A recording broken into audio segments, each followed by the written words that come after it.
It's time for the Doug Garrison Show, yeah. This week we learn about dog whispering and an upcoming workshop from Andrew Beck. For history buffs, the Marquette Regional History Center is hosting an event about Marquette's lost buildings. We get a preview of that. And new group performs, the Sass Captains. Hey, that's us! Stick around, the Doug Garrison Show starts now. Tell the host 2 minutes. Stand by live to tape. Lighting to show level, please. Confirm front of house sound, PFL. Roll tape on masters, channel to places. Alright, let's clear the set. Cue John music, open stage mics, standby effects, standby CG. Standby to open on 3, 2. Alright folks, let's have a good show. Stand by, roll it in.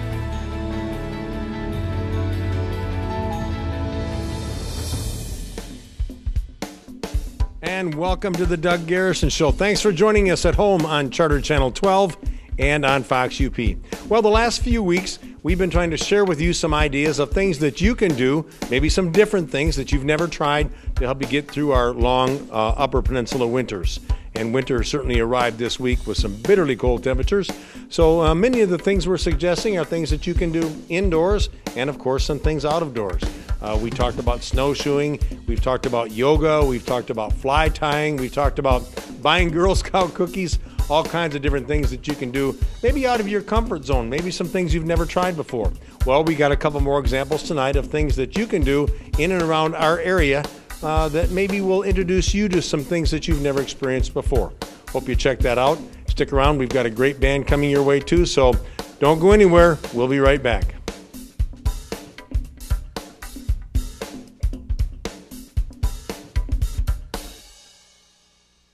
Take a look at your car.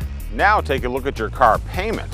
Come on inside Riverside of Marquette. Check out these cars and these prices. Nissan Rogue. For these roads, you bet. At this price, heck yeah. Toyota RAV4, $229 a month, I'd say it's time to lease. Honda CR-V and Accord, with all these zeros, $310 and $299 a month. Hey, can I buy one of these? I need a salesman. You are a salesman. And your old car, we'll pay you a fair price for it. Riverside Auto of Marquette, where you never have to drive for a better price. At Bell, we understand how important your family's health is. After all, we have families too. We know that sometimes it takes more than a kiss from Mom or her chicken soup to make you all better. Bell Medical's family physicians treat you as if you were part of our family. Our families treating your family. Family practice.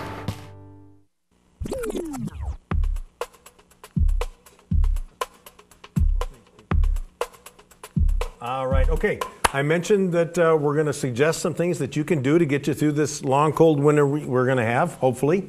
And with us is Andrew Beck. And you've been with us before for something else. I can't remember what it was. I was here representing Moosewood Nature Center. That's right. Talking about our pool to pond restoration project. Right. We'll have to have you back when as that continues as well. But you're here today because you are a dog whisperer. That's right. Yeah. And now first question.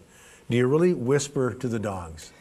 Well, you certainly don't have to yell at them. You don't have to yell. No, they have exquisite sense of hearing, and they're great at reading body language, and their senses are all working. So yeah, you literally do whisper at them. So the first lesson comes right from the title. You don't have to yell at your dogs. That's right. Well, that's nice to know. What is a dog whisperer? We know a little bit about it from Caesar on TV. But what does a dog whisperer do? Well, I would say a dog whisperer is someone who has found a way to communicate with dogs, to both let them know what we want, but also to understand what they're trying to tell us. Of course, they're nonverbal, but you know from having a dog, they can tell you a lot with their eyes and with their body language. So it's sort of being an interpreter. It's kind of it's two-way communication then. Right. So it's like being an interpreter for another species. Yeah. Imagine, being adopted by a family of another species that doesn't speak anything. You got to figure it out. And that's what I do, is help people figure that out. Yeah. Well, and this brings the question to you were going to bring your dog with you tonight. Your dog is sick, which leads me to ask, how can you tell when your dog is sick or not feeling well, other than manifestations like maybe making messes here and there? But we can tell when our human friends are sick because we can say, hey, I don't feel good. Dogs, they don't always show that. How can you tell? Well, I think it's looking at the overall picture of their posture, and you know, they give a lot of nonverbal signals. Their ears, their tail, their ruff, the way they stand, how quickly or how slowly they respond to you. That's a pretty good indication something's wrong if they look lethargic or if they're just not as paying attention as they normally would. Just not themselves? Right, because normally a dog that's in a good relationship, they spend a lot of time looking at their human and paying attention and reflecting back. And when a dog doesn't feel good, you know, you can see them shut down a little bit. Now, you're going to do a workshop coming up at Northern, and this is going to be January 28th from 6:30 to 8:30, and this is what I'm suggesting to people. Don't sit on your couch all winter. Try something new. And we have a lot of pet owners in this area. And yeah. Do we have more pet owners than most areas? Do you know it? I don't know if we have more than most, but you know, I've done some quick and dirty surveys at meetings and stuff I've been to, and you know, you ask the crowd who's got a dog, and probably 80 or 90% of people in Marquette either have a dog in their life, or you know, a child's dog, or you know, there's a dog in their life somewhere. It seems like we have a lot of those type of people here. Well, this is great for them because most people struggle a little bit with their dog's behavior, and particularly if they have a young dog, how do you train the young dog? What types of things will people learn in this workshop?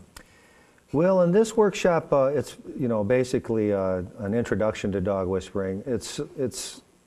It's being put on by the Student Leader Fellowship Program at Northern Michigan University. They do a lot of good stuff. They do a lot of good stuff, and it's leadership training. I'm a community mentor. I'm paired up with a wonderful young man. It's leadership training, and so this is a way of showing the students that are in the Student Leader Fellowship Program that there's a lot of different ways that leadership can manifest. Not necessarily elected office or, you know, being powerful or rich or anything like that, but personal leadership. Yeah, and this is a good way to do that. It's just a 2-hour seminar or workshop, so like you say, you're just going to kind of touch on some things. Let me ask you this. Do dogs like structure and discipline? I ask this because I was giving my dog a treat, and our dog had kind of a rough early years of her life, we think. She wasn't with us, and I didn't want to make her beg for it. I just wanted her to have treats. And my daughter said, well, have her do something for it. It makes her feel good. Is that true? Do they like that? Yeah, that's true. Very true. Dogs love routines. If you've watched your dog, they learn the routine for when you're going to go somewhere, or when it's time to eat, or when it's time to go out. They love rules. You know, it makes them feel safe. I think they love boundaries. They're a lot like kids in some ways. Kids that never grow up. You know, they get older, but they never really get any older, you know, in their maturation. And so they do love that. They're looking for leadership. A lot of the dogs and people that I help when I go to do a house call, that's the first thing I notice is the dog is waiting for someone to tell him what to do. Not beg, not do something that's not respectful or degrading, but, you know, do something for this. Make it more of a transaction. Yeah. Oh, so I shouldn't feel bad then if I'm going to make my dog jump through some hoops to get a reward. Don't you have to jump through hoops to get the rewards in life? I guess I do. Sure, and you like to know what the boundaries are. I mean, we all do like to know what the rules are so that we can, you know, operate within those parameters. And we like that reward as well. Some of the problems, misbehaving, barking, aggressive, are these types of things that you deal with? Oh, certainly. That's barking, jumping, biting, aggression, house training, those kind of things. Part of what we learn in the workshop is how to say no to a dog, how to say no in a way that they can understand, that's not scary and not, you know, and certainly not violent, but also firm. I mean, firm but gentle. It sounds like a paradox, but when you can find that firmness and deliver it and be gentle about it, you can see a dog really respond to that kind of leadership. They're looking for it. They're searching for it. Yeah. I think for anybody who has watched Caesar on TV, the success rate that he has seems to be pretty good because he knows what he's doing. I'm assuming you do too. And what that does is it makes just a better atmosphere for both the pet and the family, because if a dog's life is chaos, then it causes chaos in the home. So and vice versa. Yeah. Chaotic home can make your dog unstable too. Sure. That's part of what we're trying to do is straighten out that. One of the really nice things about dog whispering is when the humans start to adopt some of these techniques, they'll find that not only does their dog listen to them and start doing what they want, but it ripples out to the rest of their lives. Their other relationships at work, at home, even strangers that someone that's waiting on you, you'll notice that there's a very big difference in how people treat you if you're exhibiting leadership. Well, I've always felt that we can judge people by the way they treat their animals, so maybe that correlates to the way they treat other humans. The number to call is 227-1771 if you want to register for this workshop. Again, it's January 28th.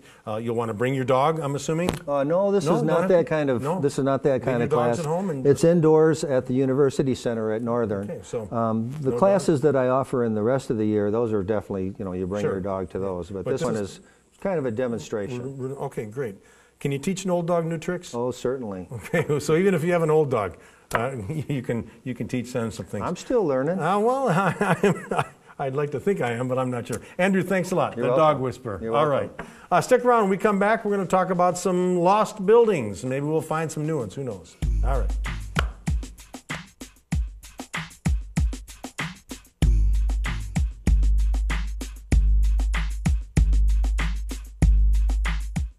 A typical week of training for me is about 120 miles a week.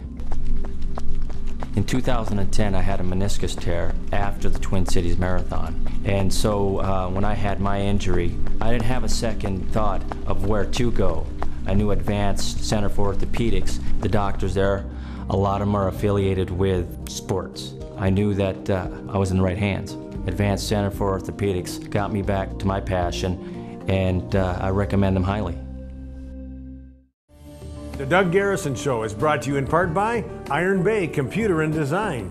Iron Bay gives you the quality and service you demand. And by Cliffs Natural Resources, a global mining leader with local investment and impact. Cliffs Natural Resources.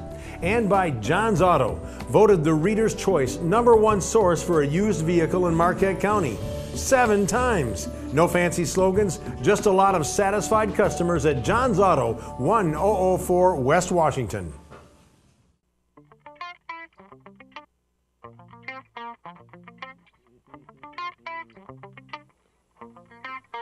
Okay, here's another thing that you can do to help get you through this winter. I have with me Sarah Yonda and Jim Koski. Sarah's with the Marquette Regional History Center, Capital Development Manager, and you've got this event coming up called The Lost Buildings of Marquette. Yes, gone but not forgotten. Gone but not forgotten. We're going to make sure they're not forgotten, yes, with the help of Jim Koski. This event is next Thursday, the 31st. Correct. Tell us about it. It's actually a combination of an event that was done with Jack Dio, and Jim Koski has coordinated the event. One of our local historians. One of our local historical historians. Yes. But we're teaming up with the both of them, and we're going to be doing a presentation and having pictures and telling stories of some of Marquette's famous lost buildings. Yeah, and there's a few of them, and this is at Kaufman Auditorium. Kaufman Auditorium, 7 o'clock p.m. $12. $12, very affordable. A great family event. Sure. Tickets available?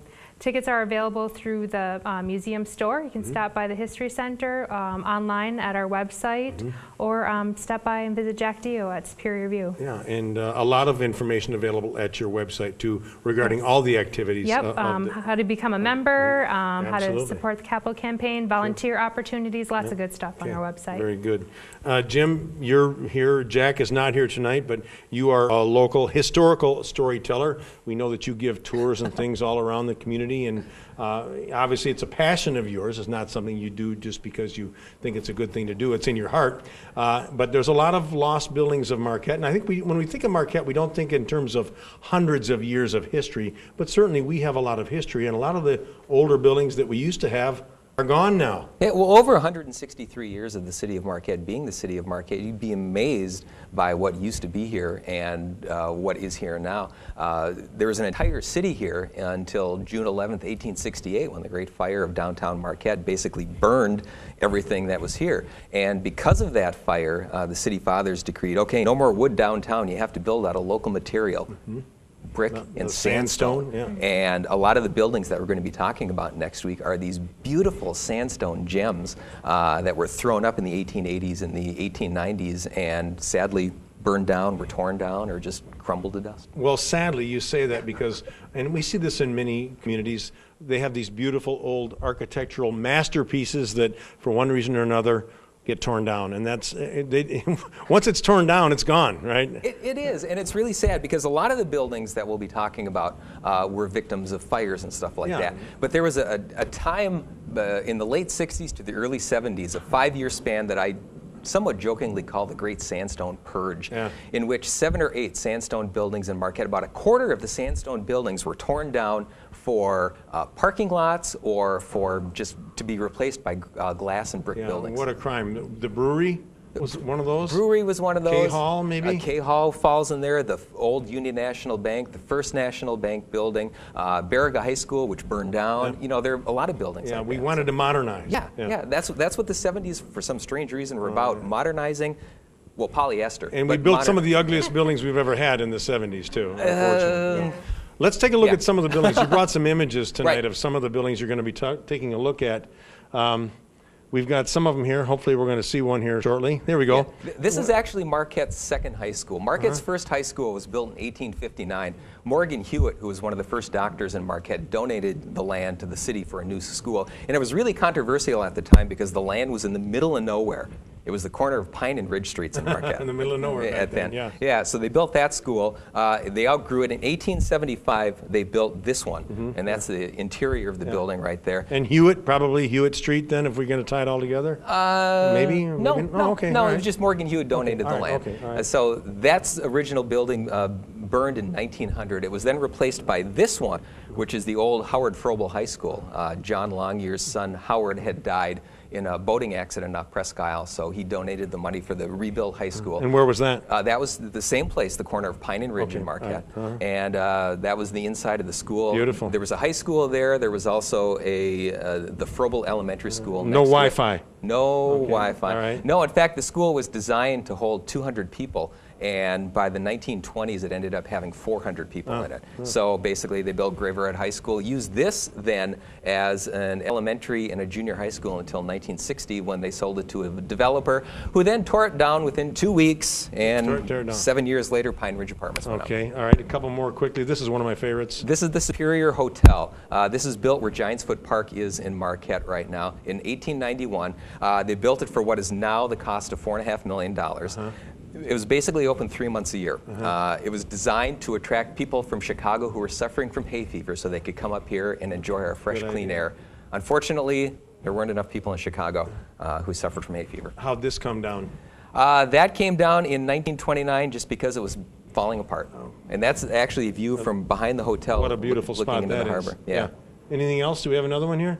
Yeah, that is the old First Baptist Church, which is in the corner of Front Street and Ridge Street in Marquette, where the Landmark Inn's parking lot is now. This was built in the late 1880s, had the first pipe organ in the state of Michigan in there, and it lasted until it burned in 1965. It took the entire fire department of the city of Marquette plus the entire fire department of K.I. Sawyer Air Force Base to fight the fire. You know, a good example of some of the buildings. Are there any out there right now that are in danger of, or are we protecting our buildings better these days? We are doing a fantastic job of protecting our buildings in the last 15 years. Unfortunately, the orphanage in Marquette will probably be coming down. It's too late to save that. It's too late to save that. I just hope that someone saves all the sandstone that they used in the porch in the front of the building and use it in another project, because that sandstone, we're going to be talking a lot about this during the program. That sandstone can't be replaced. So and you've got another. You're coming up with another show later on in February. What's that about? Yeah, it's a nonstop thrill ride. Some months. On February 13th at the History Center, we're doing a show called The Legends of Marquette County, in which I'll be talking about 14 people whose names you know, but you may not know the story behind them. Everyone from Jacques Marquette to Kenneth Ingalls Sawyer. Okay, very good. A lot of interesting stuff going on from our local historical storyteller. And certainly Jack Dio needs to be thanked for the way he's accessed and found all these photos and preserved them for us to enjoy. And certainly some of the older people from Marquette love looking at this stuff, that those things that they love to remember that we wish were still here today. Obviously. Yeah, some of us think of it as history. A lot of them think of it as their own personal history, because they were in those buildings. And it surely was. Yeah. Sarah, Jim, thank you very much for coming. Good luck with this. Again, Lost Buildings of Marquette, next Thursday, the 31st. Tickets available at their website and maybe at the door. So enjoy that. All right, thanks very much. A little look back at Marquette's history. Okay, stick around. We come back. We got some modern music. Okay, so don't go away.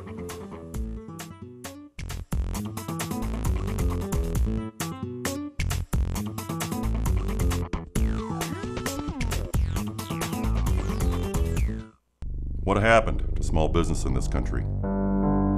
Corporate America came along and brainwashed us into thinking big business was best. Their greed put a lot of small artisans out of work, and along the way, personal service was trampled on. Attention to detail, customer satisfaction, gone. It's not too late for a consumer to expect more.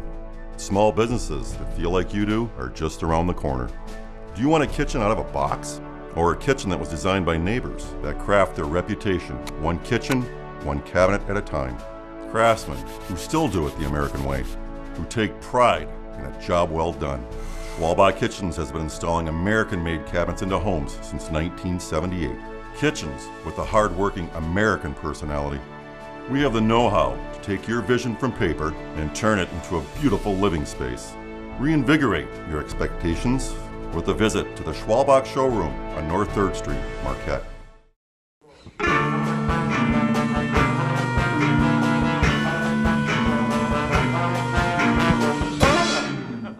All right, we've got a new band with us tonight, and we've got an old, young friend of mine, Gretchen McKenzie. Gretchen, you've been on this show more than anybody else. How do you explain that? Either you like me a lot, or I like you a lot, or you're very talented. Which is it? I'd say it's like the stars being in the proper alignment, something like that. That's a good creative answer. Somebody I'd expect from a musician, a musical person. But you have been on this show quite a bit with some different groups, and you've got a new group here called the Sass Captains.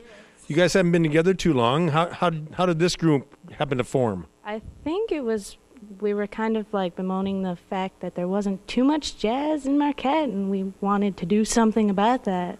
Excellent. Well, that explains my next question. Your genre here, this is kind of a jazz band. Yeah, Sass Jazz. Yeah. Sass Jazz. Is that something we should know about? Is that the word sass? Does that have some meaning? Well, I guess you'll see when we play. I guess we will. Okay. Why don't you introduce the band to us? The dude with the hair is Matt Mitchell, and that's Luke Arquette, Ross O'Sheeler, and Dawson McKenzie. And he's your brother. Yeah. And you played with him in some other bands, too. Yeah, so we have to get along. I was going to say, you guys must get along.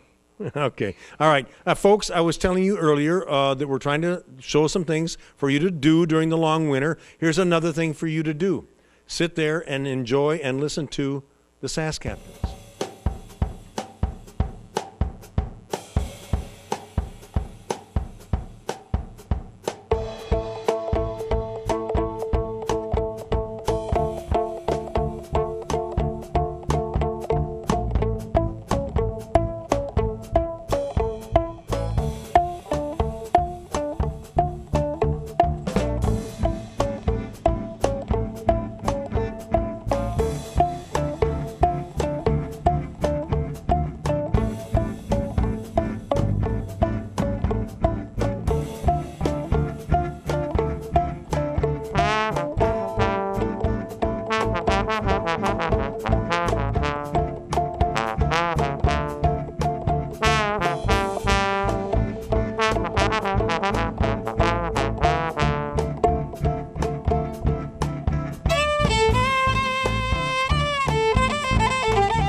Cousin Paul here. You can trust us. Come in for a visit or check us out at saintsauto.com. Saints Auto Sales. We believe success comes through more than just hard work and determination. It's about the belief that you get out of life whatever you put into it. This is why the Gilbert Dairy strives to provide you with the highest quality dairy products possible. And with 70 farms located throughout the Upper Peninsula, Gilbert is more than just a name, it's a lifestyle. So from our family to yours and throughout the communities of the Upper Peninsula, we'd like to thank you for your loyalty and support. Gilbert Dairy is helping the UP grow 1 gallon at a time. All right, I want to thank our guests, Sarah Yonda and Jim Koski, in from the Marquette Regional History Center, talking about their event called Marquette's Lost Buildings. That's next Thursday, sponsored by Pioneer Surgical Technology. Great to have business support for our great institutions like the Marquette Regional History Center.